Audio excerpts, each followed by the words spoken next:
우리 주님의 위로와 은혜가 오늘 예배 자리에 나오신 모든 분들에게 가득하시기를 주님의 이름으로 축원합니다. 여러분, 세상은 왜 감춰진 것들, 우리가 모르는 것 투성이일까요? 이런 말이 실감나게 들리시나요? 요새는 빛 공해와 대기 오염 때문에 밤에 별을 잘 보지 못하고 어두컴컴한 하늘만 보곤 합니다. 하지만 사실 밤하늘은 그렇지 않습니다. 얼마 전 인터넷에서 화성의 밤하늘이라는 사진을 본 적이 있었습니다. 화성에는 지금 인류가 보낸 탐사차가 가 있는데 그 탐사차가 보내온 사진이었습니다. 느낌이 오시나요? 네. 이 사진을 보면 놀라운데 꼭 땅과 하늘이 바뀐 것 같은 느낌이 듭니다. 하늘이 마치 하얀 모래알들로 덮인 땅처럼 보입니다. 수많은 별들로 가득 차 있는 것입니다. 이 사진을 보면서 여러 가지 생각이 들었습니다. 우리가 까맣게 보던 밤하늘의 진실을 다시 한번 알게 됐다고 할까요? 어두워 보이는 밤하늘이 사실은 환하다라는 것을 깨달을 때 우리는 훨씬 더 인간의 삶과 하나님에 대해 잘 느낄 수 있습니다. 왜냐하면 우리의 삶이 때로 깜깜해 보여도 하나님이 함께 계시고 그는 보이지 않아도 분명히 살아 계시다는 것이 우리의 믿음이기 때문입니다. 그래서 눈앞에 보이는 것으로만 자기 인생을 판단하지 않는 것입니다. 제가 드리고 싶은 말씀은 우리의 삶은 기본적으로 은폐되어 있다는 것, 감춰져 있다는 것입니다. 이 말을 바꿔 말하면 우리의 삶 자체가 매우 신비롭고 인간의 지식과 경험으로 계산해낼 수 없다라는 뜻입니다. 우리가 지금 숨을 쉬고 존재하고 있는 것부터 그렇다고 말할 수 있습니다. 단 하루라도, 아니 단 1초라도 어떠한 조건이 맞지 않았으면 우리가 지금 이 모습을 가질 수 있었을까요? 거꾸로 말해, 왜 우리들에게 그러한 일들이 일어나서 지금 이렇게 있는 것인지 여러분 답할 수 있으신가요? 더 나아가 누구와는 만나고 누구와는 헤어지는지 그 근본적인 이유를 쉽게 말하기 어렵고 어느 날 갑자기 병에 걸리거나 또는 크게 성공을 하는 것에 대해서도 우리는 그 깊은 이유를 말하기 어렵다는 것입니다. 제 말이 이상하게 느껴지시면 그렇지 않을 수도 있는데 왜 그런 일이 일어났는지 도리어 자문해 보시기 바랍니다. 우리가 알고 있는 것, 경험한 것, 보고 있는 것은 빙산의 일각이지 않을까요? 우리 삶의 근원적인 질문에 답을 할 능력이 우리에게는 없습니다. 그래서 며칠 전 저희 딸 진이가 저랑 같이 걷다가 무심코 던진 이야기가 저에게는 참 인상 깊게 다가왔습니다. 진이가 공부하면서 답답한지 이렇게 툭 말했습니다. 아빠, 왜 배울 때는 쉬운데 시험 문제 풀 때는 어렵지? 왜 배울 때는 쉬운데 시험 문제 풀 때는 어렵지?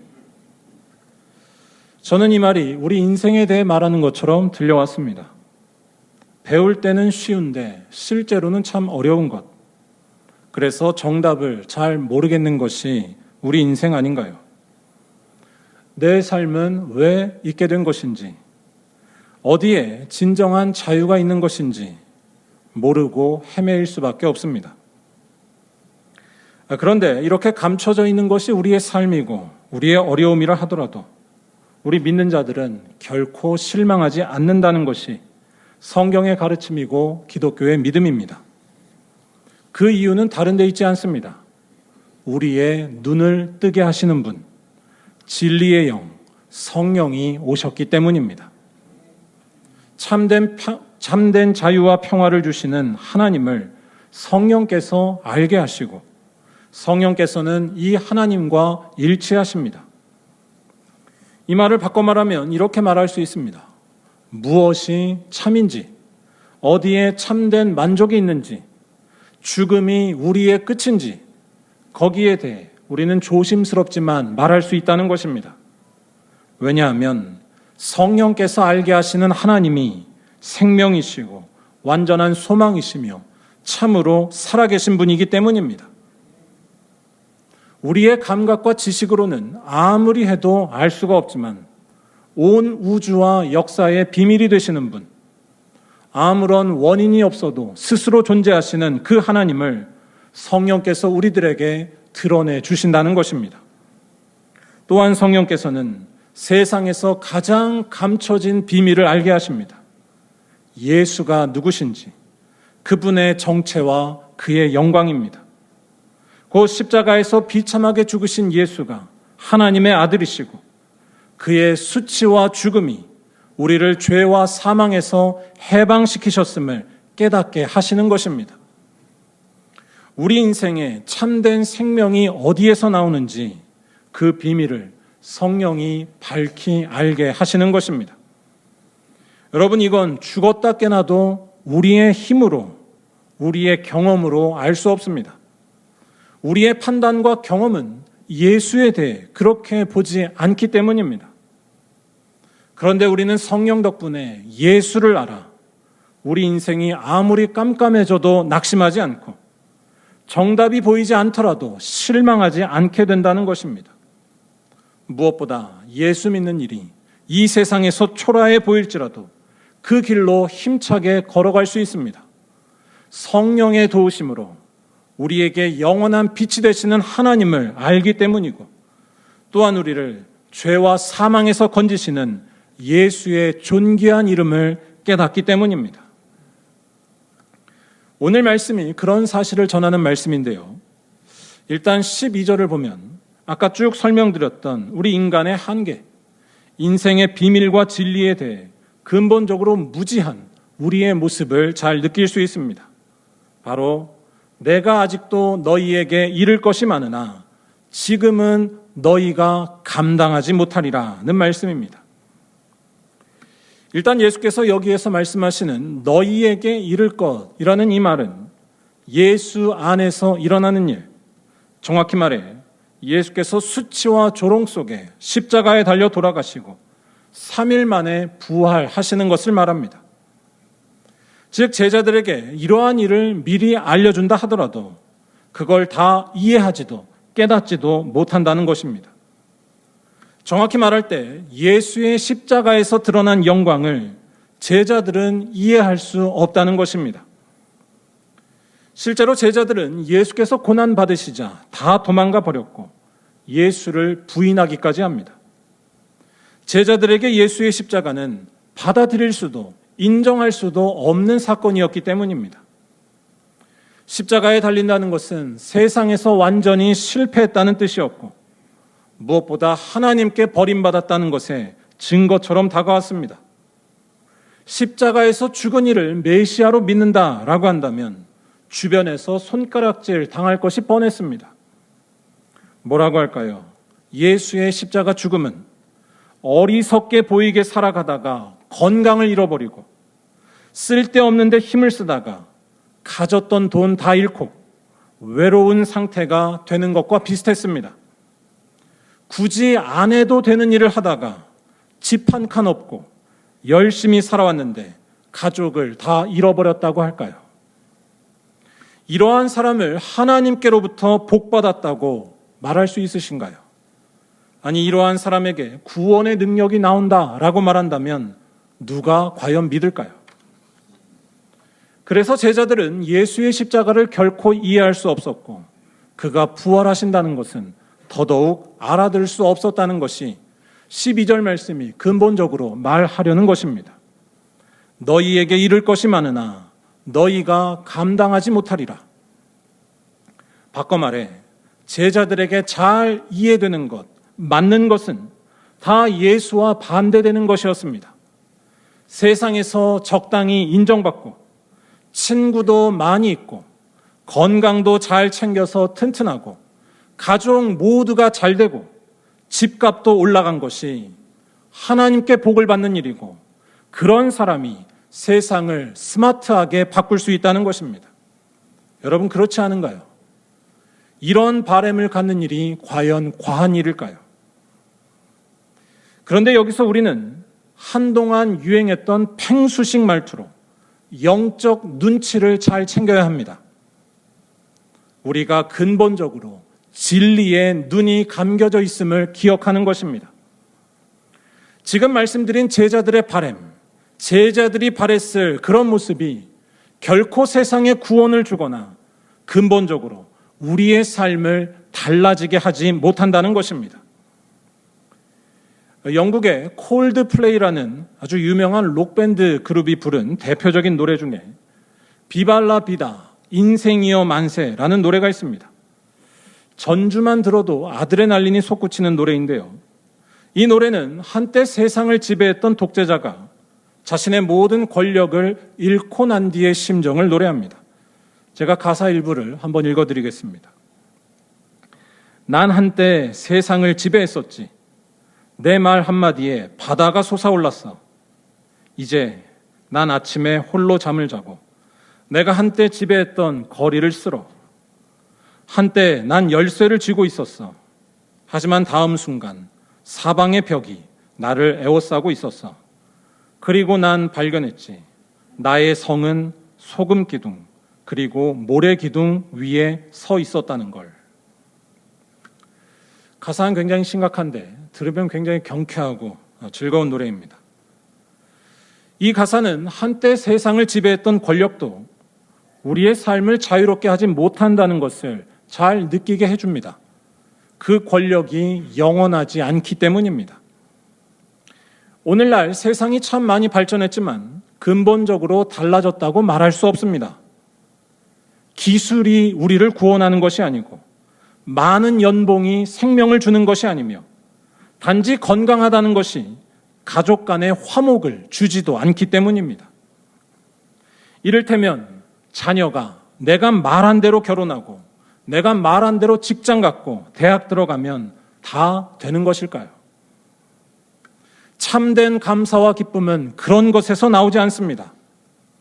물론 그런 것에서 기뻐하고 감사하기도 하겠지만 여기에 절대적인 의미를 구원의 권위를 부여하는 한 그 기쁨과 감사는 오래 가지 않아 없어지거나 불안과 시기로 바뀔 뿐입니다. 그래서 폭력이 나오고 자기 파괴, 교만과 미움이 나오고 마침내 모든 것이 사라지는 죽음에 이릅니다. 기독교는 인간의 이러한 사태를 두고 하나님과의 관계가 깨졌기 때문이라고 설명합니다. 하나님만이 생명이신데 그분과의 관계가 깨져 있는 한 아무리 기술이 발전하고 비싼 것을 먹고 건강해도 구원은 없다는 것입니다. 안타깝게도 제자들이 바로 그런 상태였습니다. 오직 높아지고 가족 모두 잘 되고 병 걸리지 않는 것에만 구원의 능력이 있다고 믿었습니다. 그래서 그들은 십자가에서 죽은 비참한 예수를 받아들일 수 없었고 그의 부활은 더더욱 믿을 수가 없었습니다. 그들에게 예수라는 인물은 어리석고 허황되고 아무것도 모르는 인생처럼 보일 뿐이었습니다. 그런데 이러한 제자들에게 예수께서는 결정적인 도움을 주겠다고 약속하십니다. 바로 이 모든 감겨진 눈을 뜨게 하는 성령을 보내시겠다는 것이었습니다. 일단 12절에서 지금은 너희가 감당하지 못한다 라고 하신 것을 잘 보시기 바랍니다. 지금은 너희가 감당하지 못한다. 여기서 지금은 이라는 말이 무슨 뜻일까요? 지금은 이해하지 못하지만 지금이 아닌 때가 되면 이해하게 된다라는 말입니다. 바로 진리의 성령이 오시면 눈을 뜨게 하셔서 무엇이 우리의 참된 구원이 되는지 똑바로 보게 하신다는 것입니다. 곧 십자가에 달려 죽으신 예수가 하나님이시고 그가 우리들을 죄와 죽음에서 해방시키신다는 것입니다. 끊임없이 자기를 성취해야만 구원과 생명이 있다는 강요에서 우리를 자유롭게 하시고 더 나아가 그는 부활하셔서 죄의 논리에 굴복당하지 않는 생명, 죽음이 와도 하나님께 버림받지 않으며 실패가 와도 자유와 평화가 실제로 떠나지 않는 하나님의 놀라운 생명을 나타내 보이신다는 것입니다. 그리고 이 놀라운 비밀을 깨닫게 하시는 분이 예수께서 보내시는 성령이라는 것입니다. 다시 말해 똑똑하고 성공하고 인정받을 때에 참된 진리를 알거나 진정한 행복을 소유하는 것이 아닙니다. 오직 성령을 받아 그분이 인도하시는 가운데 있어야 진정한 진리와 행복이 우리의 것이 되는 줄로 믿습니다. 그때 우리는 다름 아닌 예수를 똑똑히 알아보기 때문입니다. 여러분은 이 성령 안에 머물고 계신가요? 오늘 말씀 13절을 잘 보시기 바랍니다. 우선 예수께서는 진리의 성령이 오시면 그가 너희를 모든 진리 가운데로 인도하신다라고 말씀하십니다. 여기서 중요한 말은 모든입니다. 이 말을 잘 묵상해 보면 예수의 제자들의 다양했었던, 동시에 인간적이었던 모습을 잘 느낄 수 있습니다. 제자들은 예수에 대해 조금은 이해했을지 모르지만 다 이해하지는, 온전하게 알지는 못했었다라는 것입니다. 그들의 예수 이해는 부분적이었습니다. 베드로가 예수에 대해 위대한 신앙 고백을 한 적도 있었지만 곧바로 이어서 예수를 자기의 기준과 판단에 따라 혼을 내고 책망하고 끝내 배신하기까지 했던 모습을 떠올려 보시기 바랍니다. 예수에 대한 모든 진리 가운데 이르지 못했던 것, 자기의 기준과 판단으로만, 부분적으로만 진리의 눈을 뜰 뿐이었던 것이 바로 예수의 수제자 베드로였습니다. 베드로 말고 다른 제자들, 특히 여자 제자들도 마찬가지였습니다. 비교적 긍정적으로 평가받는 여자 제자들은 예수의 부활도 처음 목격하고 예수의 십자가 곁에도 끝까지 남습니다. 하지만 그렇다고 그들이 온전하거나 아직 모든 것을 알지는 않은 상태였습니다. 그들은 단지 예수에 대한 사랑으로 십자가 곁에 남았지 예수의 십자가를 깨달았다고 말하기 어렵습니다. 마태복음 28장 8절에 그녀들이 부활의 예수를 만났을 때 기쁨도 있었지만 두려움도 있었다 말하는 것이 이러한 그들의 한계를 보여줍니다. 인간적으로 아주 훌륭했지만 모든 진리 가운데 거한 것은 아니었습니다. 다시 말해 모든 진리 가운데 거하는 일, 이 일은 사람의 능력과 경험으로 되지 않고 인간적으로 훌륭한 성품으로도 되지 않습니다. 여러분, 똑똑하다고 해서 예수를 아는 것도 아니고 진리 가운데 거하는 것도 아닙니다. 이는 오직 성령께서 이루시는 줄로 믿습니다. 진리의 성령이 오시면 그가 너희를 모든 진리 가운데로 인도하시리니, 곧 오직 성령을 통해 우리는 예수에 대한 모든 비밀, 그가 우리를 죄에서 해방시키시고 참된 자유와 평강 주심을 알게 된다는 것입니다. 예수가 정말로 하나님의 아들이시고 그가 우리를 죽음에서 건지심을 믿는 것입니다. 13절 나머지 구절과 또 오늘 읽지 않은 14절과 15절은 성령이 이렇게 하실 수 있는 이유를 분명하게 밝힙니다. 바로 성령은 자기 스스로 말하는 것이 아니기 때문입니다. 성령은 오직 그가 받은 것, 곧 예수께로부터 받은 것을 우리에게 전달하신다는 것입니다. 마치 예수께서 성부로부터 그 뜻과 말씀을 받아 전달하신 것처럼 성령 또한 예수께로부터 그 뜻과 말씀을 받아 우리에게 전달하신다는 것입니다. 무슨 말씀이냐면 성령께서 전달해 주시는 예수에 대한 비밀은 결코 틀림이 없다는 것입니다. 이는 다름 아닌 당사자인 예수께로부터 나온 것이기 때문이고 예수께서 우리에게 전하시는 것이기 때문입니다. 즉 우리는 성령을 통해 예수가 누구신지 분명히 깨닫게 되고 그의 빛나는 영광을, 저 초라한 십자가에서 우리를 구원하시는 그 영광을 보게 된다는 것입니다.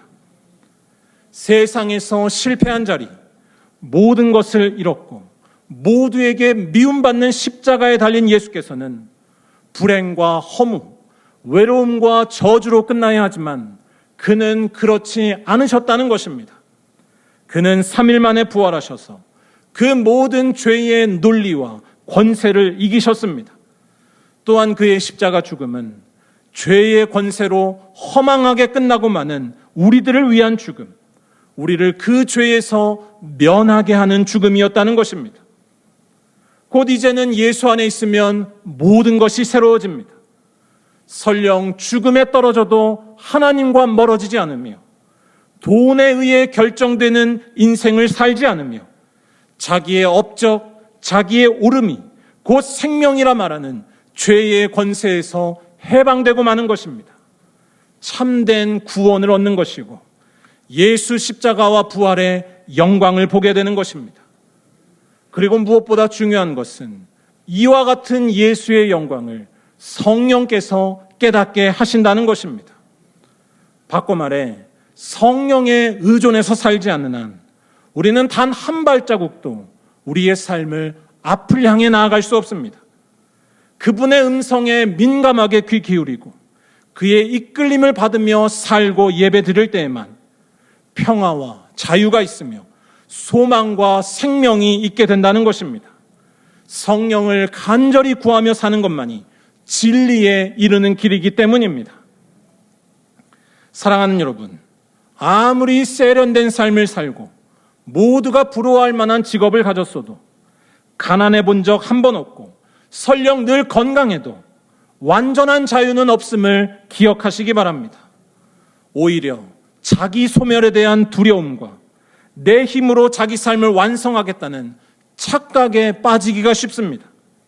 그런데 거기에는 반드시 불안함과 불안함의 또 다른 이름인 교만함, 서운함만이 남게 되고 결국 모든 것이 사라지고 마는 허무와 우리 육신의 쇠약함 앞에 속수무책으로 밀려오는 실망감만 보게 될 뿐입니다. 진리가 열리지 않은 채 사는 것입니다. 하지만 우리들에게 성령이 오셨기 때문에 우리는 이 모든 것을 극복하는 줄로 믿습니다. 성령께서 예수의 십자가와 부활을 알게 하시고 거기에서 나오는 영광을 보게 하시기 때문입니다. 아니, 성령께서 참된 생명의 길, 예수의 뒤를 따라가게 하시고 거기서 우리가 낙심치 않을 수 있도록 도우시기 때문입니다. 예수를 따라 자기를 버려 연약한 이웃을 섬기고 높아지는 것이 아니라 오직 하나님의 뜻에 순종하는 것만을 인생의 목적으로 삼는 것입니다. 손해보더라도 해야 할 일을 하게 되는 것입니다. 왜냐하면 거기에서만 예수의 영광이 보이고 거기에서만 우리는 부활을 덧입게 될 것이기 때문입니다. 바라기는 이러한 믿음으로 오직 성령의 인도하심 속에 예수 이름의 능력을 알고 그 안에서 생명을 누리며 살아가는 말리언교회 모든 성도들이 다 되시기를 주님의 이름으로 간절히 축원합니다. 기도하겠습니다.